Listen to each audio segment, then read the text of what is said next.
एक बार मुझे प्लीज आकर बता दीजिए, आज भी ना होगी क्लास। कौन है ये स्नेहा आर्या? तुम जब भी आती हो तो तुम बदतमीजी से बात करती हो क्या स्नेहा आर्या? हाँ, तुम बहुत बदतमीजी करती हो क्लास में। कल भी तुम कुछ बोल रही थी, है ना? स्नेहा आर्या कह रही है यार क्या नाटक है रोज रोज का। कौन सा रोज रोज का नाटक है? कल भी क्लास में थी, आप क्लास में आई भी थी, आप बहुत बदतमीजी से बात भी कर रहे थे। कल मैंने आपका कमेंट एकदम इग्नोर किया था। आज फिर मैंने एकदम 1 बजे क्लास स्टार्ट कर दी है। फिर काय की बदतमीजी चल रही है तुम्हारी? है ब्लॉक होना है क्या बैच से? ब्लॉक होना हो तो बताओ तुम स्नेहा आर्या। हाँ चलो, हाँ जी बच्चों, सूर्यांशु साउंड यहाँ से बहुत सही है बेटा, साउंड एकदम ओके है। आप स्टार्ट करें अपनी आज की क्लास। आते हैं बदतमीज से बच्चे क्लास में, टीचर आती नहीं। स्नेहा आर्या कल भी कुछ बोल रही थी, मैंने ऐसे अवॉइड किया, मैंने कहा ठीक है बच्ची है कोई बात नहीं। एक दिन पहले भी बोल रही थी, मुझे याद है लास्ट मंथ भी कुछ बोल रही थी। आज फिर देखो 1 बजा, 1 बजे मैंने एकदम शार्प क्लास स्टार्ट कर दिया और कह रही है आज फिर क्लास ना होगी। ये तो भड़काऊ बच्चे, ये उनमें से एक है। चलो आ जाओ, स्टार्ट करें अपनी आज की क्लास। आज हम रेस्पिरेटरी सिस्टम खत्म कर देंगे, उसके बाद इस क्वेश्चंस की जो प्रीवियस क्वेश्चंस थे वो मैंने सारे टाइप करवा लिए हैं और आज हम प्रैक्टिस करेंगे। ठीक है, आज आपको पता लगेगा कि आपने इस चैप्टर में क्या पढ़ा है, एग्जाम में कैसे क्वेश्चंस आते हैं और आप कितने क्वेश्चंस के आंसर कर पा रहे हैं, ये आज आपको पता लगेगा। ठीक है, चल आइए स्टार्ट करते हैं अपन। देखो कल हमने रेस्पिरेटरी सिस्टम पूरा कंप्लीट कर लिया था। अब नोट डालकर आपको कुछ क्वेश्चंस लिखने हैं, क्वेश्चन की फॉर्म में कुछ फैक्चुअल नोट्स लिखवा रही हूं जहां से एग्जाम में क्वेश्चंस आ जाते हैं, है ना?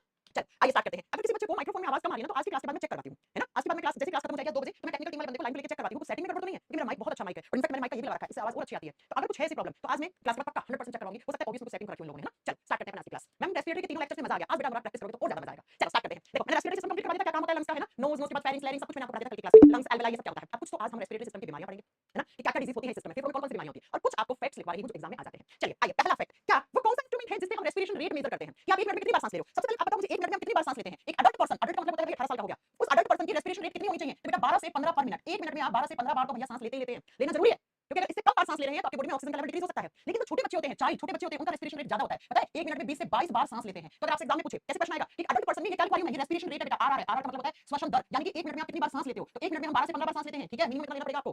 और जो बड़े लोग होते हैं, बेहतर तो बेटा सौरभ हार्ट बीट होती है वो हार्ट बीट होती है बेटा। और छोटे बच्चों की रेस्पिरेशन रेट हमसे ज्यादा होती है, फेफड़े छोटे होते हैं तो बार-बार सांस लेना पड़ता है उन्हें, है ना? चल अगला बेटा हिकअप्स का बता दिया था, हिकअप्स की बात है, बस बता दिया था, बार-बार थोड़ा बताएंगे। नेक्स्ट किस इंस्ट्रूमेंट से मेजर करते हैं? आप कभी हॉस्पिटल जाते हो तो हॉस्पिटल वाले मुंह में एक ऐसा पाइप जैसा इंस्ट्रूमेंट देते हैं और बोलते हैं सांस लो, फिर 1 मिनट के बाद चेक करते हैं कि आप कितनी बार सांस लिया। उस इंस्ट्रूमेंट को स्पाइरोमीटर कहते हैं। तो लिख दो respiration rate is measured by, मैंने आरआर लिखा है। आरआर का मतलब क्या है? राजस्थान रॉयल नहीं, आरआर का मतलब respiration rate is measured by, is measured by spirometer. Spirometer उस इंस्ट्रूमेंट को क्या बोलते हैं? स्पाइरोमीटर बोलते हैं। लिखो श्वसन दर स्पाइरोमीटर नामक यंत्र से मापी जाती है। स्पाइरोमीटर एक इंस्ट्रूमेंट होता है जो हॉस्पिटल्स में रहता है, उससे मापी जाती है, मापी जाती है। तो या तो पूछेगा रेस्पिरेशन रेट कौन से इंस्ट्रूमेंट से मेजर की जाती है, या आपसे पूछेगा कि स्पाइरोमीटर से क्या मेजर करते हैं। अगला क्वेश्चन देखो, अगला कैसे क्वेश्चन आता है। अगला क्वेश्चन आता है बच्चों आपसे एग्जाम में पूछता है कि what is tidal volume. Tidal volume of lungs क्या होता है? ये टाइडल वॉल्यूम हिंदी में सेम नाम बोलेंगे, है ना? क्या होता है ये टाइडल वॉल्यूम? लिखिए हिंदी में लिखो टाइडल आयतन। टाइडल आयतन किसका होता है? टाइडल आयतन शब्द हम किसके लिए यूज में लेते हैं? फेफड़े के लिए। किसके लिए? फेफड़े के लिए। तो आपको बताना है टाइडल वॉल्यूम होता क्या है बच्चों। टाइडल वॉल्यूम क्या होता है सुनो ध्यान से। पहले देखो कितना होता है। होता है अप्रोक्स 500 ml एयर के बराबर, 500 ml एयर के बराबर, हवा के बराबर हमारा टाइडल आयतन होता है। किसका? फेफड़ों का होता है बच्चों।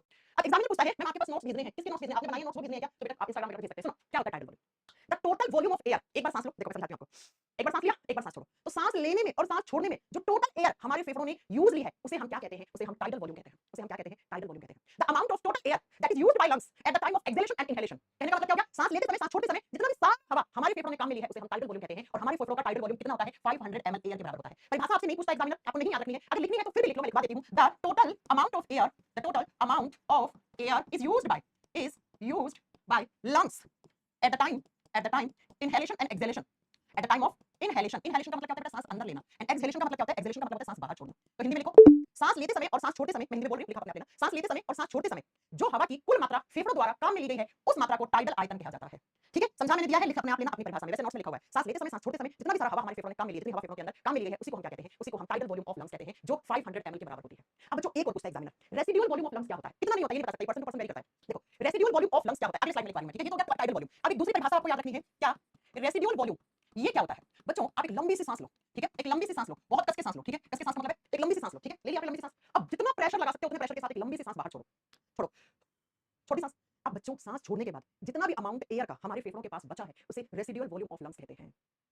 ये मत सोचना कि जब हम सांस छोड़ते हैं तो सारी सांस बाहर छोड़ देते हैं, फेफड़े खाली हो जाते हैं, खाली फेफड़े ब्लास्ट कर जाते हैं, खाली फेफड़ा खराब हो जाता है। तो कुछ अमाउंट सांस छोड़ने के बाद, जितना भी अमाउंट का एयर का अमाउंट आपके फेफड़े के पास है उसी अमाउंट को रेसिडुअल वॉल्यूम ऑफ लंग्स कहते हैं। हिंदी में लिखो सांस छोड़ने के बाद बची हुई हवा की मात्रा फेफड़ों के पास, उसी को क्या कहते हैं? हम रेसिडुअल वॉल्यूम ऑफ लंग्स कहते हैं। बेटा एग्जाम में जब आता है तो इसका परिभाषा ही पूछा जाता है, बाकी एग्जाम में ऐसा कुछ क्वेश्चन आता नहीं है। द अमाउंट ऑफ एयर, लिखिए द अमाउंट ऑफ एयर, परिभाषा यहां पे जरूरी है। आज मैं जब पीवाईक्यू करवाऊंगी ना तो वहां पर आपको सारे क्वेश्चंस मिलेंगे। The amount of air that remains in lungs after exhalation is known as residual volume। बेटा देखो एग्जाम में आए ना टाइडल वॉल्यूम, रेसिडुअल वॉल्यूम, ये हम कौन से ऑर्गन, कौन से अंग के लिए यूज में लेते हैं? फेफड़े के होते हैं बेटा, ठीक है? देखो सांस छोड़ने के बाद फेफड़ों के पास बची हुई या शेष लिख दो, ठीक है? शेष लिख दो। शेष हवा की मात्रा को रेसिडुअल आयतन कहा जाता है। मात्रा को हिंदी में कोई नाम नहीं है इसका, जिसका था मैंने वो पहले लिखवा दिया। रेसिडुअल वॉल्यूम कहा जाता है। कितना तो बेटा वो पर्सन टू पर्सन वेरी करता है, तो इसका अमाउंट फिक्स नहीं होता है, ठीक है? तो वो नहीं लिख सकते, बस इसकी परिभाषा एग्जाम में आती है। आपके फेफड़ों में यूज लिए, उसको टाइडल वॉल्यूम कहते हैं। सांस छोड़ने के बाद कुछ मात्रा में हवा हमारे फेफड़ों के पास बची हुई होती है। अगर सारी हवा आप सांस छोड़ने में बाहर छोड़ देते हैं तो आपके फेफड़े की जो एल्वेलाई होती है, जो अंगूर जैसे स्ट्रक्चर में पढ़ाई थी, वो आपस में चिपकना शुरू कर देती है, जिससे आपके फेफड़े ब्लास्ट कर सकते हैं, फेफड़े खराब हो सकते हैं, फेफड़े डैमेज हो सकते हैं। इसलिए उन एयर सैक्स के अंदर क्या कुछ मात्रा होनी चाहिए, उसी मात्रा की हवा की मात्रा को हम रेसिडुअल वॉल्यूम कहते हैं। क्या मेरी बात समझ में आ रही? जी हाँ मैम। अब चलो अगला पॉइंट बता दोगे कि क्या होता है टाइडल वॉल्यूम, क्या होता है रेसिडुअल वॉल्यूम? वॉल्यूम हाँ जी में बता देंगे। अब नेक्स्ट पॉइंट सुनो, मैं आपसे एक क्वेश्चन पूछती हूं, आप मुझे बताओगे। एग्जामिनर पूछता है रेस्पिरेटरी पिगमेंट क्या है? रेस्पिरेटरी पिगमेंट क्या होता है ह्यूमन बॉडी का? मैं आपसे क्वेश्चन पूछती हूं, आप मुझे बताइए हमारे खून का लाल रंग किस पिगमेंट की वजह से होता है? चलो ये बता दो, आपको समझ में आ जाएगा कि क्वेश्चन क्या पूछना चाह रहे हैं। रेस्पिरेटरी पिगमेंट क्या होता है, श्वसनीय वर्णक क्या होता है ना? क्या होता है रेस्पिरेटरी पिगमेंट? आपको याद है मैंने आपको परसों की क्लास में पढ़ाया था कि हमारी बॉडी में जो हवा आती है वो हवा हमारे फेफड़ों में जाती है और फेफड़ों में खून होता है और खून में कौन होता है? खून में होता है मैम हीमोग्लोबिन। और हीमोग्लोबिन अपने साथ कौन सी गैस को जोड़ता है? हीमोग्लोबिन अपने साथ ऑक्सीजन को जोड़ता है और यही हीमोग्लोबिन ऑक्सीजन को हमारे शरीर के हर एक सेल और टिश्यू के पास छोड़ के आता है। जी हाँ मैम। इसीलिए आपसे एग्जामिनर जब भी पूछे रेस्पिरेटरी पिगमेंट क्या होता है, यानी कि वो कौन सा पिगमेंट है जो रेस्पिरेशन में काम करवाता है। और रेस्पिरेशन का मतलब क्या होता है? ऑक्सीजन पहुंचना, ऑक्सीजन से ग्लूकोज छोड़ना। इस ऑक्सीजन को पहुंचाने का काम कौन करता है? हेमोग्लोबिन। तो हेमोग्लोबिन को या जिसको आप हीमोग्लोबिन कहते हैं हिंदी में, हीमोग्लोबिन को हम क्या कहते हैं? रेस्पिरेटरी पिगमेंट कहते हैं। और ये हीमोग्लोबिन अपने साथ किसको जोड़ता है? ऑक्सीजन गैस को। तो एग्जामिनर पूछता है एक हीमोग्लोबिन का मॉलिक्यूल कितने ऑक्सीजन के मॉलिक्यूल को कैरी कर सकता है? तो आप ऐसे बना लीजिए, एक हेमोग्लोबिन, एचबी का मतलब है हेमोग्लोबिन, वो अपने साथ 4 ऑक्सीजन को ऐसे जोड़ के लेके जाता है, ऐसे ऐसे जोड़ के लेके जाता है। ये लो बेटा, ठीक है। तो हमारे खून का लाल रंग हीमोग्लोबिन की वजह से होता है। हीमोग्लोबिन का काम होता है ऑक्सीजन को पहुंचाना हमारे शरीर की कोशिकाओं और ऊतकों तक। तो इसीलिए हम हीमोग्लोबिन को रेस्पिरेटरी पिगमेंट कहते हैं। अब जो क्या आपने सुना है कि जो ऑक्टोपस होता है, जिसको भूतिया मछली कहते हैं आप, ऑक्टोपस का खून जो होता है वो ब्लू कलर का होता है। क्यों होता है? क्योंकि जैसे हमारे खून में क्या होता है बच्चों? हीमोग्लोबिन होता है, जैसे ऑक्टोपस के खून में हीमोसाइनिन होता है। क्या होता है? हीमोसाइनिन होता है। और ये जो हीमोसाइनिन है ना, यही क्या करता है? ऑक्टोपस के खून को कैसा कलर देता है? ब्लू कलर देता है, नीला कलर देता है। तो अगर मैं पूछूं आपसे कि जो ऑक्टोपस होता है उसका रेस्पिरेटरी पिगमेंट क्या है, तो आप आंसर क्या करके आओगे? ऑक्टोपस का जो रेस्पिरेटरी पिगमेंट होता है वो क्या होता है? हीमोसाइनिन। क्योंकि मैम जैसे हमारे खून में हीमोग्लोबिन होता है वैसे ऑक्टोपस के खून में हीमोसाइनिन होता है। तो ऑक्टोपस की बॉडी में ऑक्सीजन कौन पहुंचाता है? ये पहुंचाता है। तो हीमोसाइनिन को हम क्या बोलेंगे? ऑक्टोपस की बॉडी का रेस्पिरेटरी पिगमेंट बोलेंगे बच्चों। क्या बोलेंगे? रेस्पिरेटरी पिगमेंट, श्वसनीय वर्णक बोलेंगे इसको। किसका? ऑक्टोपस का। बीपीएससी का क्वेश्चन है, इसलिए मैं डिस्कस कर रही हूं आपसे यहां पे, ठीक है। हमारे पूछे ह्यूमंस का रेस्पिरेटरी पिगमेंट क्या है? हीमोग्लोबिन। ऑक्टोपस का क्या है? हीमोसाइनिन, ठीक है। अगला नेक्स्ट नोट डाल के क्वेश्चन सुनो। अगला क्वेश्चन क्या आता है? एरो लगा के लिख लो। ये जो रेस्पिरेशन या ब्रीदिंग रेट हमारी जो होती है ना, रेस्पिरेशन को बोलते हैं श्वसन, और इसी को हम लिख सकते हैं एक और, अगर आपको ऑब्लिक या एंड लगा लो, ठीक है, ज्यादा सही रहेगा। ब्रीदिंग रेट, कितनी बार सांस लेना है, कितनी बार सांस छोड़ना है, कितना ऑक्सीजन हमारी सेल्स के पास पहुंचेगा, ये सारा हमारा ब्रेन कंट्रोल करता है बेटा। और ब्रेन का कौन सा हिस्सा? तो एग्जामिनर पूछे रेस्पिरेशन या ब्रीदिंग रेट ब्रेन के कौन से हिस्से से, दिमाग के कौन-कौन से हिस्से से काम करते हैं, तो ये दोनों प्रोसेस रेगुलेट किए जाते हैं हमारे ब्रेन के। एक तो ब्रेन में हिस्सा होता है, आपको पढ़ाएंगे आगे, मेडुला ऑब्लंगाटा, हिंदी में सेम नाम होता है बच्चों, मेडुला ऑब्लंगाटा, ये सेम हिंदी में नाम है, मेडुला ऑब्लंगाटा। और दूसरा आपको करना है एंड लगा के, है ना, पोन्स वेरोलाई, हिंदी में सेम नाम है, पोन्स वेरोलाई ही कहते हैं इसको। हिंदी में हम किस नाम से जानते हैं? पोन्स वेरोलाई। ये मैं आपको पढ़ाऊंगी जब ब्रेन पढ़ाऊंगी। ये दोनों ब्रेन के हिस्से होते हैं, ये दोनों ब्रेन के पार्ट होते हैं बेटा, और ये दोनों मस्तिष्क के हिस्से हैं। और ये दोनों किसको कंट्रोल करते हैं? ये दोनों रेस्पिरेशन और ब्रीदिंग रेट को कंट्रोल करते हैं। सुनो एग्जाम में क्वेश्चन कैसे आएगा, आज क्वेश्चन प्रैक्टिस करोगे, वहां पे क्वेश्चन पक्का मिलेगा आपको। क्या एग्जाम में कैसे क्वेश्चन पूछता है? सुनो, हमारी मस्तिष्क के कौन-कौन से हिस्से द्वारा हमारी श्वसन और श्वसन दर को नियंत्रित करके रखा जाता है? तो दो नाम मिल सकते हैं, दोनों होंगे तो बहुत ऑप्शन सही होगा, अकेले-अकेले होंगे तो मेडुला ऑब्लंगाटा या पोन्स, अकेला पोन्स भी लिखा होता है, फुल फॉर्म इसकी पोन्स वेरोलाई होती है। क्या मेरी बात समझ में आई? है ना? क्या मेरी बात समझ में आई? हाँ जी मैम, ये बात समझ में आ गई। ये कुछ क्वेश्चन बता रही हूं जो एग्जाम में डायरेक्टली आपसे पूछ लेता है। अगला सुनो, अब मैं आपको कुछ डायफ्राम के बारे में बात बताना चाहती हूं। कल की क्लास में मैंने आपको बहुत अच्छे से पढ़ाया था कि जो डायफ्राम होता है वो कहां होता है, आप बताओ। मैम आपने पढ़ाया था डायफ्राम एक मांस का टुकड़ा होता है, और ये मांस का टुकड़ा सी जैसी स्ट्रक्चर का बना होता है, दोनों फेफड़ों के नीचे होता है। कैसे होता है डायफ्राम, और क्वेश्चंस कैसे बनेंगे वो सुनते जाओ। ये रहा आपका डायफ्राम, देखो इस फोटो में दिख रहा है डायफ्राम, ये रहा डायफ्राम सी जैसा, ऐसा, इसको डायफ्राम कहते हैं। हाँ जी मैम, इसको क्या कहते हैं? डायफ्राम। अब एग्जामिनर क्वेश्चन कैसे पूछता है बच्चों? ब्रीदिंग का मतलब क्या होता है? सांस लेना, सांस छोड़ना, दोनों को एक साथ मिलाते हो तो उसको ब्रीदिंग कहते हैं। सांस लेने को इंग्लिश में बोलते हैं इनहेलेशन, इनहेलेशन को हिंदी में कहा जाता है अंतःश्वसन, अंतः का मतलब होता है अंदर, श्वसन का मतलब सांस लेना, और सांस छोड़ने को इंग्लिश में बोलते हैं एक्सहेलेशन, और एक्सहेलेशन को हिंदी में कहते हैं बहिश्वसन, बहि का मतलब होता है बाहर, सांस बाहर छोड़ना। अब एग्जामिनर क्वेश्चन क्या पूछता है? एग्जामिनर क्वेश्चन पूछता है कि सांस जब लेते हो तब डायफ्राम पे क्या फर्क पड़ता है, और जब सांस छोड़ते हो तब डायफ्राम पे क्या फर्क पड़ता है। तो आप खुद से महसूस करो ये चीज। देखो बच्चों, जब आप इनहेलेशन का मतलब क्या होता है? सांस लेना, सांस लेते हो तो क्या होता है? एयर इन होती है, अरे हवा अंदर आती है कि नहीं आती सांस लेते हो तब? हाँ जी मैम। हवा किसमें भरती है? हवा लंग्स में भरती है, इसका मतलब लंग्स भर जाते हैं, फेफड़े भर जाते हैं, किससे? हवा से भर जाते हैं, फेफड़े हवा से भर जाते हैं, लंग्स के अंदर क्या हो जाता है? एयर आ जाती है, एयर क्या हो जाती है? इन हो जाती है। अब बच्चों, जब फेफड़ों की जो अंगूर जैसी स्ट्रक्चर है जिसको एल्वेलाई कहते हैं, अगर आप गुब्बारे के अंदर हवा डालते हो तो गुब्बारा फूलता है, एक्सपेंड करता है। तो ठीक है, आपको याद रखना है कि जब सांस लेते हो तो लंग्स क्या करते हैं? लंग्स एक्सपेंड करते हैं बेटा। एक्सपेंड का मतलब होता है फेफड़ों का आकार बढ़ जाता है, इंक्रीज हो जाता है फेफड़ों का वॉल्यूम। एक्सपेंड का मतलब होता है विस्तार करना। फेफड़े क्या हो जाते हैं? फेफड़े के साइज बढ़ जाता है, फेफड़ों का आकार बढ़ जाता है, क्योंकि हवा आ गई गुब्बारों में, आकार क्या होगा? बढ़ जाएगा। तो समझ में आई मेरी बात? सांस लेते समय क्या होगा? अब नेक्स्ट सुनो, जब आप सांस लेते हो तो क्या होता है? ये जो डायफ्राम है, ये डायफ्राम नीचे की तरफ आ जाते हैं, डाउनवर्ड हो जाता है ये डायफ्राम, मांस का टुकड़ा ऐसे। क्यों? क्योंकि फेफड़ों में हवा बढ़ गई तो फेफड़ों का आकार बढ़ गया, और आकार बढ़ने की वजह से इस डायफ्राम के ऊपर दबाव पड़ेगा तो ये डायफ्राम नीचे खिसकेगा ऐसे। तो लिखा हुआ है ना, डायफ्राम कॉन्ट्रैक्ट्स मूविंग डाउन। ये क्वेश्चन बहुत बार एग्जाम में आता है। जब आप सांस लेते हो तो डायफ्राम की डायरेक्शन क्या होती है? तो आपको लिखना है बेटा, जो डायफ्राम होता है वो डाउनवर्ड हो जाता है, और डाउनवर्ड का मतलब क्या होता है? नीचे की तरफ चला जाता है, नीचे की तरफ चला जाता है, ऐसे नीचे की तरफ चला जाता है, थोड़ा सा ऐसे। मैंने एरो लगा दिया, इसमें साफ साफ देखो, ये देखो डायफ्राम नीचे आ रहा है, यहां से आ रहा है नीचे, हाँ जी नीचे आ रहा है। जब आप सांस लेते हो फेफड़ों के अंदर हवा आती है, लंग्स एक्सपेंड करते हैं, फेफड़े बढ़ जाते हैं, फेफड़ों का आयतन बढ़ जाता है, फेफड़ों के जो एयर सेक्स होते हैं उनके अंदर क्या? उनके अंदर हवा बढ़ जाती है, जिसकी वजह से फेफड़ों का आयतन बढ़ जाता है, तो इस डायफ्राम पे दबाव पड़ता है, डायफ्राम नीचे की तरफ चला जाता है, मूविंग डाउन, डाउनवर्ड हो जाता है। अब आप सांस छोड़ो, जब आप सांस छोड़ते हो तो क्या क्या होता है आप मुझे बताओ। जब आप सांस छोड़ते हो तो एयर यानी हवा, हवा में नाइट्रोजन, कार्बन डाइऑक्साइड सब कुछ क्या होता है? वो बाहर जाता है, बाहर जाता है सांस छोड़ते समय। हाँ जी मैम। अब बताओ, जब फेफड़ों से हवा बाहर जाती है तो फेफड़ों की एल्वेलाई खाली हो जाती है। खाली का मतलब क्या होता है बेटा? वॉल्यूम कम रह जाता है, टोटल एयर बाहर नहीं जाती, कुछ एयर तो एल्वेलाई के अंदर होनी चाहिए, तो वो ब्लास्ट कर जाती है, फट जाती है ना। तो आपको बताना है कि लंग्स इस समय क्या करते हैं? जब सांस छोड़ते हो तो लंग्स कॉन्ट्रैक्ट करते हैं। कॉन्ट्रैक्ट का मतलब होता है बेटा, कॉन्ट्रैक्शन का मतलब होता है सिकुड़ना। लंग्स क्या करते हैं? सिकुड़ते हैं। अरे जब लंग्स की सेल सिकुड़ेंगी तभी तो हवा बाहर जाएगी। हाँ जी मैम। और जब आप सांस छोड़ते हो तो डायफ्राम कहां जाता है? ऊपर की तरफ। ये देखो डायफ्राम ऊपर, एरो कहां लगा हुआ? ऊपर। ये ऊपर की तरफ जाके चपटा हो जाता है। तो आपको याद रखना है, जब आप सांस लेते हो तो डायफ्राम की डायरेक्शन क्या हो जाती है? डायफ्राम मैम अपवर्ड हो जाता है। अपवर्ड का मतलब होता है ऊपर की तरफ खिसक जाता है, इसकी डायरेक्शन, इसकी दिशा अपवर्ड हो जाती है। बस ये क्वेश्चन आपको याद रखना है डायफ्राम वाला। आप खुद से देख सकते हो, है ना। सांस लो, महसूस करो फेफड़ों में जोर पड़ रहा है, क्यों पड़ रहा है फेफड़ों में जोर? क्योंकि फेफड़ों के अंदर हवा भर रही है। अब फेफड़ों के अंदर हवा भरेगी तो फेफड़े एक्सपेंड करेंगे, एक्सपेंड करेंगे तो फेफड़ों का वजन ज्यादा होगा, वजन ज्यादा होगा तो डायफ्राम पे प्रेशर पड़ेगा, डायफ्राम नीचे जाएगा। अब सांस सांस छोड़ोगे तो फेफड़े खाली हो रहे हैं, खाली हो रहे हैं तो फेफड़ा कॉन्ट्रैक्ट कर रहे हैं, कॉन्ट्रैक्शन से डायफ्राम को जगह मिल जाएगी क्योंकि लंग्स हल्के हो गए हैं, लंग्स से हवा बाहर निकल रही है ना। और जब हवा बाहर निकल रही है तो लंग्स के वॉल्यूम कम हो गया, वॉल्यूम कम हो गया तो डायफ्राम वापस ऊपर की तरफ आएगा। तो इनको स्टार करना ये एग्जाम में आता है क्वेश्चन डायफ्राम वाला, ऐसे ऐसे क्वेश्चन आता है एग्जाम में, ठीक है। किसी को डाउट? मुझे नहीं लगता किसी को डाउट होगा इस क्लास में यहाँ तक। अब आओ आपको लास्ट चीज पढ़ानी है, रेस्पिरेटरी सिस्टम में डिजीज। फेफड़ों में कौन कौन सी बीमारियां होती हैं? अब देखो कुछ बीमारियां आपको पता है, कौन कौन सी बीमारियां हैं जो रेस्पिरेटरी सिस्टम से संबंधित है, यानी कि कौन कौन से रोग हैं जो फेफड़ों के रोग कहलाते हैं। आइए जरा सबसे पहला कुछ शब्द होते हैं उनकी मीनिंग पता होना चाहिए आपको। पहला एक नंबर पे लिखो बच्चा, एक शब्द होता है यूपनिया। क्या मतलब होता है यूपनिया का? बच्चों जब आपकी रेस्पिरेशन रेट नॉर्मल होती है उसको यूपनिया कहा जाता है। मतलब आप मैम 1 मिनट में 12 से 15 बार सांस ले रहे हो और आपकी बॉडी में ऑक्सीजन लेवल अच्छा चल रहा है, 94 से अबव चल रहा है, तो वो नॉर्मल ब्रीथिंग रेट है, सब कुछ नॉर्मल है। तो डॉक्टर कहता है अच्छा यूपनिया चल रहा है, यूपनिया का मतलब होता है बेटा क्या? Normal breathing rate. अरे जितनी जरूरत है उतना आप रेस्पिरेशन रेट कर रहे हो, उतना सांस ले रहे हो, जितनी ऑक्सीजन की रिक्वायरमेंट है उतना आपकी बॉडी में जा रहा है ऑक्सीजन, कोई प्रॉब्लम नहीं है। तो लिख दो सामान्य श्वसन दर को हम क्या कहते हैं? हम कहते हैं यूपनिया। अब दूसरा सुनो, दूसरा शब्द होता है उसको बोलते हैं हाइपोनिया। हाइपोनिया, अब ये हाइपोनिया का मतलब क्या होता है? हाइपो का मतलब क्या होता है बेटा? हमेशा कम होता है। तो हाइपोनिया का मतलब क्या हो गया? आपका रेस्पिरेशन रेट कम हो रहा है धीरे धीरे, आपके बॉडी में ऑक्सीजन लेवल डिक्रीज हो रहा है धीरे धीरे। हाइपो का मतलब होता है कम। तो बेटा जब किसी इंसान की रेस्पिरेशन रेट क्या हो जाए? कम हो जाए, डिक्रीज हो जाए, श्वसन दर सांस लेने की दर में कमी आ जाए, तो जितना कम सांस लोगे उतना हवा कम जाएगा, उतना हवा कम जाएगा तो आपकी हीमोग्लोबिन के पास ऑक्सीजन कम आएगा। तो इसका मतलब मैम इसके बॉडी में किसका अमाउंट कम हो जाएगा? ऑक्सीजन की अमाउंट डिक्रीज हो जाएगी, यानी ऑक्सीजन की कमी आ जाएगी धीरे धीरे धीरे धीरे। ऑक्सीजन का लेवल 94 95 से कम आएगा, 80 आएगा, 75 आएगा, डॉक्टर कहेगा जल्दी से इसको वेंटिलेटर पे सेट करो, जल्दी से इसको ऑक्सीजन सिलेंडर चढ़ाओ ना, ऑक्सीजन मास्क चढ़ाओ, ठीक है। नेक्स्ट सुनो, नेक्स्ट तीसरा होता है हाइपरपीनिया। हाइपर शब्द का मतलब होता है बच्चों हमेशा ज्यादा, ठीक है। अगर आपके बहुत ज्यादा क्या आ गई? रेस्पिरेशन रेट हो गया, इसका मतलब सांसें हाँफ रही हैं बहुत तेज तेज तेज तेज, फेफड़ों पे जोर पड़ जाएगा बेटा। मैंने कहा 1 मिनट में 12 से 15 बार सांस ले लो, 16 बार ले लो, 17 बार ले लो, 18 बार ले लो। लेकिन बेटा जब आप दौड़ लगाते हो, है ना, जब दौड़ लगाते हो क्या होता है? आपकी सांसें हाँफने लग जाती है, कुछ देर के बाद बेहोश हो जाते हो। तो जब रेस्पिरेशन रेट इंक्रीज हो जाए, आपकी सांसें हाँफने लग जाए, तो उस समय यानी कि जब श्वसन दर बढ़ जाती है, 1 मिनट में आप 25 से 30 बार सांस लेते हैं, तो उस सेंटेंस उसके लिए इस सेंटेंस के लिए वर्ड यूज में लेते हैं डॉक्टर्स, क्या लेते हैं? हाइपरपीनिया। हाइपरपीनिया।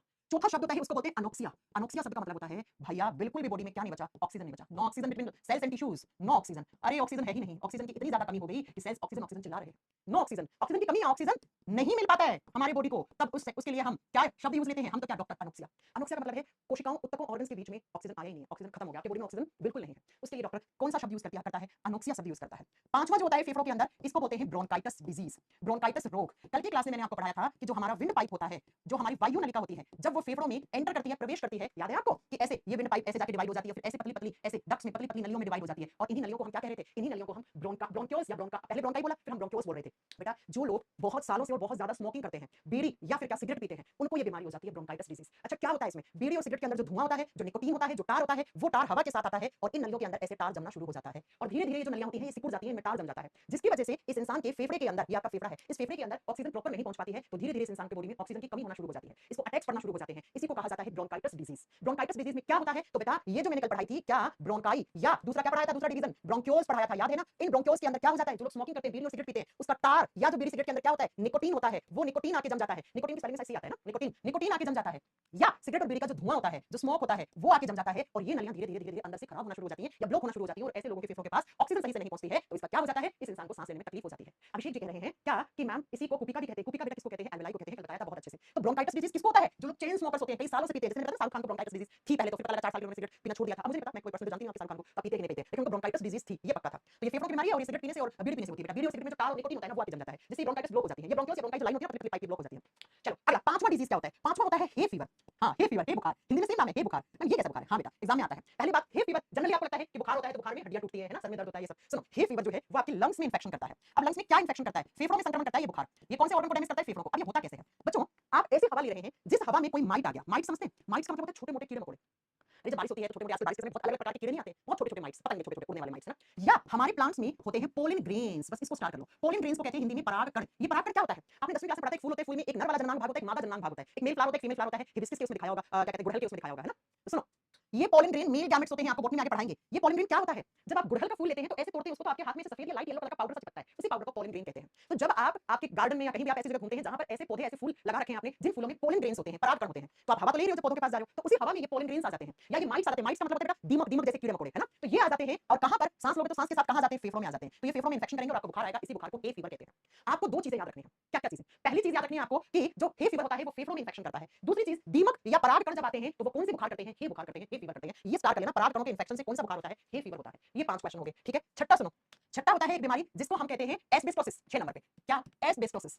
बेस्टोसिस क्या होता है? एस्बेस्टोसिस सुनो, एस्बेस्टोसिस क्या होता है? ये बीमारी का नाम है, और इस बीमारी में क्या होता है? ऐसे वर्कर्स, ऐसे काम करने वाले मजदूर जो कहां काम कर रहे हैं? जो एस्बेस्टस इंडस्ट्रीज में काम करते हैं। अब मैंने एस्बेस्टस क्या होता है बेटा? ये एक सिलिकॉन फाइबर होते हैं। फाइबर्स वाली कंपनी में जो कौन काम करता है? कोई भी वर्कर काम करता है, जैसे रोबोट वगैरह बनते हैं ना, या जो स्पेस में जाने वाले जितने भी सारे इंस्ट्रूमेंट बनाए जाते हैं, है ना, इनमें काम आता है। ये सिलिकॉन फाइबर्स होते हैं, इनको एस्बेस्टस बोलते हैं। तो अगर इस इंडस्ट्री में काम करने वाले इंसान मास्क नहीं लगाते हैं, तो यही सिलिकॉन फाइबर या एस्बेस्टस कहां चले जाते हैं? फेफड़े में चले जाते हैं, लंग्स में चले जाते हैं, और फेफड़ों में इंफेक्शन कर देते हैं। इसकी वजह से बीमारी होती है, उसको एस्बेस्टोसिस कहा जाता है। आपसे एग्जाम में पूछेगा एस्बेस्टोसिस कौन से ऑर्गन की बीमारी है? फेफड़े की, लंग्स की। आपसे एग्जाम में पूछेगा एस्बेस्टोसिस में क्या होता है, एस्बेस्टस नाम के फाइबर्स होते हैं, रेशे होते हैं, ऐसे वर्कर्स, ऐसे मजदूर जो कहां काम करते हैं, ऐसी इंडस्ट्री में काम करते हैं जहां पे ये बनता है, तो वो अगर मास्क वास्क नहीं लगाते हैं तो उनकी नाक से या मुंह से ये पार्टिकल्स जाके फेफड़ों के अंदर जम जाते हैं। ठीक है, जैसे हम बताओ जूते चप्पल की फैक्ट्री होती है ना, वहां पर भी ये फाइबर्स काम आते हैं, तो जूते चप्पल की फैक्ट्री में काम करते हैं उनको भी हो जाता है कभी-कभी। अगला सुनो 7 नंबर पे, 7 नंबर पे होता है ब्लैक लंग्स, काले फेफड़े हो जाना। तो मैंने आपको बताया था फेफड़ों का कलर कैसा होता है, मैम पीला होता है, सॉरी हां पीला पिंक होता है ना। नेचुरल कलर क्या होता है फेफड़ों का, मैम आपने बताया था नेचुरल कलर होता है फेफड़ों का पिंक। लेकिन अगर कोई इंसान कोल इंडस्ट्री में काम करता है, कोल का मतलब होता है कोयले की फैक्ट्री में काम करता है, ठीक है, या अगर कोई सीमेंट इंडस्ट्री में काम करता है जहां सीमेंट बनती है, और अगर ऐसे वर्कर्स मास्क वास्क नहीं लगाते हैं तो इनकी सांस के साथ कोयले के पार्टिकल्स और सीमेंट के पार्टिकल्स फेफड़ों में जाके जम जाते हैं और फेफड़ों का कलर पिंक नहीं काला हो जाता है क्योंकि कोयला जम गया उनके फेफड़ों के अंदर। तो जो लोग कोल इंडस्ट्री में काम करते हैं या आप बताओगे बेटा कोयले में सीमेंट वाली इंडस्ट्री में काम करते हैं, उनके फेफड़ों के अंदर कोयले के पार्टिकल्स जमे हुए मिलते हैं, उनको सबसे ज्यादा रेस्पिरेटरी सिस्टम की बीमारियां होती हैं। आठवां सुन लो, व्हाइट लंग, सफेद फेफड़े कब होते हैं, तो ऐसे लोग जो कॉटन इंडस्ट्री में काम करते हैं, कैसे, जो कॉटन कपड़ा बनता है जहां पे है ना, सफेद फेफड़े कब होते हैं, जो लोग कॉटन इंडस्ट्रीज में काम करते हैं, तो बेटा उनके शरीर के अंदर सांस के साथ कपास कॉटन चला जाता है, कॉटन बोलते हैं कपास, और ये कॉटन सफेद रंग का होता है, तो यही कॉटन जाके उनके फेफड़ों में जम जाता है, तो उनके फेफड़ों का एक्सरे करवाते हैं, कलर कैसा आता है फेफड़ों का, सफेद कलर आता है। आपसे पूछे एग्जामिनर ब्राउन कलर का होता है फेफड़ों का, फेफड़ों का भूरा रंग का होता है जब आप बीड़ी तंबाकू सिगरेट तंबाकू किसी भी रूप में आप खा रहे हो, मुझे नहीं पता तंबाकू पान में खा रहे हैं, ऐसे खा रहे हैं, रजनीगंधा खा रहे हो, क्या क्या आता है तंबाकू वाला मुझे नहीं पता, अगर आप किसी भी रूप में तंबाकू खा रहे हैं, बीड़ी पी रहे हैं, सिगरेट पी रहे हैं, तो इनके अंदर का जो टार होता है, टार क्या बेटा, टॉक्सिक चीज निकोटीन, अरे जब मूवी देखने जाते हो तो उसमें आता है ना, इतना टार आपको बीमार करने के लिए काफी नहीं बहुत काफी है, तो यही टार यही निकोटीन फेफड़ों के अंदर जम जाता है, तो फेफड़ों का कलर पिंक से लाल भूरा हो जाता है, फिर पूरा ही भूरा, और फिर तो काली पड़ने लग जाते हैं, फिर डॉक्टर कहता है बस भैया छोड़ दो, अब तो छोड़ दो, है ना। हाँ, पेपर फैक्ट्री या कॉटन इंडस्ट्री में जो काम करते हैं उनको क्या हो जाता है, व्हाइट लंग्स हो जाता है, बिल्कुल सही बात है। मैम एमिफाइसेमा क्या होता है बेटा, एमिफाइसेमा भी सिगरेट पीने से होता है, एमिफाइसेमा में क्या होता है, जो फेफड़ों के अंदर की जो क्या होती है एल्वेलाई वो फटना शुरू हो जाती है टार जमने के कारण। हाँ, ये भी लिख सकते हो आप, 10वें नंबर पे लिख लो, क्या आप लिखिए एमिफाइसेमा, ये भी किसकी वजह से होता है, ये भी होता है बेटा, ये भी स्मोकिंग करने की वजह से होता है, स्मोकिंग या तंबाकू खाने से, स्मोकिंग कर रहे हैं आप या तंबाकू खा रहे हैं उससे होता है, ठीक है। ठीक है बच्चों, तो ये सारी चीजें याद रखना बेटा, एमिफाइसेमा मैंने बता दिया बेटा, इसमें तो एल्कोहल डैमेज होती है, सिगरेट पीने से सबसे खतरनाक जो बीमारी है वो ये होती है, इसमें तो सीधा जो हमारे स्मोकिंग करने वाले भाई बहन होते हैं ना, आजकल की लड़कियां भी बहुत स्मोकिंग करती हैं, छोटी छोटी स्मोकिंग लड़के करते हैं, गांव में देखो ना औरतें घूंघट कर रही होती है, घूंघट के अंदर बीड़ी पी रही होती है, गांव में तो हर दूसरी औरत बीड़ी पी रही होती है। अब आप कहोगे मैम कि गांव की औरतों को बदनाम कर रहे हैं, नहीं बेटा उनके पास नॉलेज कम होता है, शहर का लोग पढ़ लिख लेते हैं, उन्हें पता है बीमारियां क्या होती हैं, और शहर में रहने वाले लोग तो वैसे ही 10 सिगरेट के बराबर धुआं वैसे ही ले रहे हैं एक दिन में, है ना। इसलिए इसलिए मैं कह रही हूं कि गांव के लोगों को नॉलेज कम होता है, इतना नेचुरल एनवायरनमेंट में रहते हैं, लेकिन फिर भी अपने फेफड़े खराब कर लेते हैं बीड़ी पी के। देखा गांव में औरतें कैसे बीड़ी पीती है, हमारे गांव में औरतें बीड़ी पीती है, अब कितने समझा लो मानती थोड़ी है, ठीक है। तो स्मोकिंग करने से जो हमारे फेफड़ों के अंदर की जो एल्वेलाइज होती है, जो कुपिकाएं होती है, फेफड़ों की सेल्स होती है, जहां पे गैसेस एक्सचेंज होता है, जहां पे खून में ऑक्सीजन होता है, उन्हीं में इंफेक्शन होता है, टार जम जाता है तंबाकू का। अरे सिगरेट तो फिर भी ठीक है, बीड़ी सिगरेट में तो ठीक तो कुछ भी नहीं है, लेकिन आप सिगरेट तो फिल्टर तो है एटलीस्ट, वो फिल्टर टार को जाने से रोकता है, लेकिन बीड़ी में कौन से फिल्टर होते हैं भैया, बीड़ी में तो तंबाकू आता है ना। तो याद रखिएगा कि एमिफाइसेमा हो गया और दूसरा ब्राउन लंग्स हो गए और ब्रोंकाइटिस हो गया, ये सिर्फ उन लोगों को होता है, इसका बस एक ही कारण है तंबाकू का सेवन करना। अब तंबाकू किस रूप में खाते हो आप वो मैटर नहीं करता है ना, वो मैटर नहीं करता है। आगे बात समझ में, तो ये सारी फेफड़ों की डिजीज होती है, ये सारी फेफड़ों की बीमारियां होती हैं। मोहित कुमार कह रहे हैं कभी 2 साल पहले मैं भी पीता था, बेटा बिल्कुल नहीं पीना, ठीक है। मैं मेरी मम्मी चुपके से बीड़ी पीती है, अनुराग देखो बेटा, तो मतलब मम्मी को रोको नहीं तो कैंसर आजकल आपको पता ही है, ठीक है। चलो ये हो गए आपके सारे के सारे रेस्पिरेटरी सिस्टम खत्म। अब हम करेंगे 15 से 20 मिनट में प्रैक्टिस, तो आ जाओ जरा आपको प्रैक्टिस करवाते हैं प्रीवियस ईयर के क्वेश्चंस। अब एक एक क्वेश्चन देखिए और आंसर कीजिए मुझे इस चैप्टर के क्वेश्चंस का, अब पता लगेगा बेटा रेस्पिरेटरी सिस्टम मेरी तरफ से पूरा खत्म, पूरा खत्म। मैम शहर की लड़कियां बहुत सिगरेट पीती है, तो कई लड़का लड़की 2 सिगरेट पीते हैं, मैंने कहा कि सब लड़के सिगरेट पीते हैं, मैंने ऐसा बिल्कुल नहीं। मैम चाय पीने से फेफड़े खराब होते हैं, ये कोई पूरी बात सच नहीं है, चाय पीने से फेफड़े खराब होते हैं, तो हर दूसरे इंसान के फेफड़े खराब होते हैं, मेरी सुबह एक कप चाय पीती तो मेरे तो नहीं फेफड़े खराब, ठीक है। ओके चलो अब बताओ सब सिलिकॉसिस क्या होता है, सिलिकॉन इंडस्ट्री में काम करने वाले इंसानों के फेफड़ों में सिलिकॉन पार्टिकल्स जम जाते हैं जिसको सिलिकॉसिस कहा जाता है। चलिए एक एक करके सारे क्वेश्चंस का आंसर दो फटाफट से, कितना टाइम हो गया, अभी है अपने पास 15-20 मिनट है, 15-20 मिनट 20-25 क्वेश्चन तो हमें डिस्कस करने ही पड़ेंगे जल्दी जल्दी। देखो which of the following are parts of the human respiratory system, मानव के श्वसन तंत्र के कौन कौन से हिस्से हैं, ट्रैकिया होता है यहाँ मैम, डायफ्राम भी मैंने पढ़ाया है, लंग्स भी मैंने पढ़ाया है। हाँ मेन रेस्पिरेटरी ऑर्गन क्या होते हैं, हमारे लंग्स होते हैं, ये तो मुख्य श्वसनीय ऑर्गन है, अगर मेन पूछा होता तो लंग्स होता, तो ऑल ऑफ दीस आंसर सही हो जाएगा। अगला क्वेश्चन ज्यादा एक्सप्लेन नहीं करूंगी, बहुत कुछ पढ़ा चुकी हूं, अभी पढ़ाया था, आज मैंने कहा था क्वेश्चन आएगा which part of the brain controls the rate of breathing and respiration, अभी पढ़ाया था हमारे ब्रेन के कौन से 2 हिस्से हैं जो कि हमारी श्वसन दर या सांस लेने की दर को कंट्रोल करते हैं, मैंने कहा था दोनों में से एक ऑप्शन आएगा, तो कौन सा ऑप्शन है, मेडुला ऑब्लिंगाटा, कौन सा ऑप्शन है यहाँ पे, मेडुला ऑब्लिंगाटा, हिंदी में सिर्फ मेडुला लिखा है चलेगा। अगला क्वेश्चन, ये सारे P/Q है बेटा, the maximum amount of air that can be exhaled after maximum inspiration. अच्छा बच्चों देखो इंस्पिरेशन का मतलब सांस अंदर लेना, एक्सपायरेशन का मतलब है सांस छोड़ना, इनहेलेशन इंस्पिरेशन का मतलब एक ही होता है और एक्सपायरेशन एक्सहेलेशन का मतलब एक ही होता है, ठीक है। अगला क्वेश्चन, अधिकतम सांस लेने के बाद छोड़ी जा सकने वाली हवा की अधिकतम मात्रा को क्या कहा जाता है, मैंने अभी आपको कहा था जब आप जोर से सांस लो, जोर से सांस छोड़ दो बाहर, लंबी सी सांस आपने बाहर छोड़ दी, ठीक है, उसको तो छोड़ लेना और फिर छोड़ना एक बार, तो आपने आपके फेफड़ों में जितनी ज्यादा एयर यूज की है उसी एयर को टाइडल वॉल्यूम कहते हैं। अब यहाँ पे रेसिडुअल मत कर देना, देखो क्या लिखा हुआ है, इंस्पिरेशन एक्सहेलेशन, ये कह रहे हैं सांस लेना और सांस छोड़ने के समय टोटल जो आपके फेफड़ों ने एयर काम ली है वो कौन सी होगी, वो टाइडल वॉल्यूम होगा बेटा, ठीक है। अगला क्वेश्चन, नेक्स्ट क्वेश्चन क्या कह रहा है, अगला क्वेश्चन कह रहा है प्रत्येक श्वास चक्र के दौरान जब हवा अंदर ली जाती है और हवा बाहर छोड़ी जाती है तो फेफड़ों में हमेशा कुछ मात्रा में हवा रहती है ताकि ऑक्सीजन को अवशोषित करने और कार्बन डाइऑक्साइड को छोड़ने के लिए पर्याप्त समय मिल सके। अरे अभी पढ़ाया मैंने, जब आप सांस छोड़ देते हो तो सांस छोड़ने के बाद आपके फेफड़ों के पास कुछ मात्रा में हवा बच जाती है और उस हवा को आप क्या कहते हो, रेसिडुअल वॉल्यूम कहते हैं। ये लो डी होगा बेटा आंसर सही। अरे क्या बताया था मैंने कि सांस छोड़ने के बाद थोड़ा हवा तो हमारे फेफड़ों के अंदर होना चाहिए ताकि फेफड़ों के जो गुब्बारे वापस में चिपके ना, फेफड़े खराब ना हो, तो वो जो हवा थोड़ी सी बची है उसी को रेसिडुअल वॉल्यूम कहते हैं, अवशिष्ट आयतन कहते हैं। अवशिष्ट आयतन क्या होता है, बचा हुआ। चलो अगला, lungs are enclosed in which membrane, फेफड़ों की कौन सी मेम्ब्रेन है, कल पढ़ाया था फेफड़ों के बाहर कौन सी झिल्ली होती है, जल्दी आंसर करो यार, ठीक है। फेफड़ों के बाहर प्लूरल मेम्ब्रेन होती है, उसी को प्लूरल मेम्ब्रेन कहते हैं। फेफड़ों के बाहर जो झिल्ली होती है उसका नाम क्या होता है, उसका प्लूरल नाम होता है, इसलिए उसको कभी-कभी प्लूरल मेम्ब्रेन कह देते हैं, फेफड़े की झिल्ली को प्लूरल झिल्ली कहते हैं। अगला क्वेश्चन नेक्स्ट, फेफड़ों के बारे में स्टडी करना, कौन सी ब्रांच में हम फेफड़ों के बारे में डिटेल में अध्ययन करते हैं, उस ब्रांच का नाम बताइए जिस ब्रांच में आप फेफड़ों के बारे में डिटेल में स्टडी करते हैं, उस ब्रांच को हम पुल्मोनोलॉजी कहते हैं और फेफड़ों के जो डॉक्टर्स होते हैं उनको पुल्मोनोलॉजिस्ट कहते हैं। फेफड़ों के हॉस्पिटल को पुल्मोनोलॉजी हॉस्पिटल कहते हैं। बच्चा कार्डियोलॉजी में हम हार्ट के बारे में स्टडी करते हैं, नेफ्रोलॉजी में हम किडनी के बारे में स्टडी करते हैं, न्यूरोलॉजी में हम ब्रेन के बारे में स्टडी करते हैं। नेक्स्ट क्वेश्चन 7वां, श्वसन के दौरान गैसों का विनिमय कहां होता है, द एक्सचेंज ऑफ गैसेस कहां होता है, हाँ जी, इसका आंसर सही चाहिए मुझे। अरे कल मैंने बहुत अच्छे से ऐसे स्ट्रक्चर बना के एक्सप्लेन किया था ना, ये किसकी स्ट्रक्चर होती है? ये हमारे फेफड़े में कूप जैसी स्ट्रक्चर, इसी को क्या कहते हैं? एल्वेलाई। और बहुत अच्छे से बताया था, इसी एल्वेलाई में गैसों का आदान-प्रदान होता है।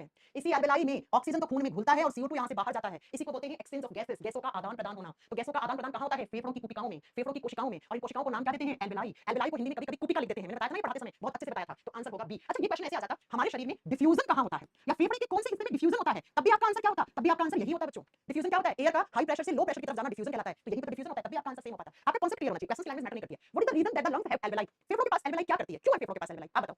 भाई फेफड़ों के पास एल्वेलाई क्यों होती है? क्योंकि ये गैसों के आदान प्रदान करती है और ये फेफड़ों के अंदर सरफेस एरिया को बढ़ाती है बेटा। देखो क्या फेफड़े को मैकेनिकल सपोर्ट देती है? नहीं यार कोई बात नहीं होगी। ये क्या करती है? फेफड़ों को पंप करती है। क्यों हार्ट है क्या? क्यों पंप करना है? To increase the volume of the lungs. नहीं ये सही आंसर नहीं होगा, डी वाला देखो। To increase the surface area. हां सरफेस एरिया को बढ़ा देती है जिसकी वजह से गैस आराम से खून में आए, ऑक्सीजन और CO2 बाहर जाए। तो डी होगा। ये मैंने बहुत अच्छे से पढ़ाया था कि अंगूर की गुच्छे जैसी स्ट्रक्चर्स होती है, उनको एल्वेलाई कहते हैं। ये हमारे फेफड़े में सरफेस एरिया को बढ़ाती हैं, सतही क्षेत्र को बढ़ाती हैं, जिससे आसानी से हमारे खून में ऑक्सीजन आ सके और CO2 बाहर जा सके। बहुत क्लियरली पढ़ाया था। The wind pipe is also called, जो श्वास नली होता है उसका दूसरा नाम क्या होता है? श्वास नली का दूसरा नाम ट्रैकिया होता है। खाने वाली नली का इसोफेगस होता है। अगला क्वेश्चन, क्वेश्चन नंबर 10।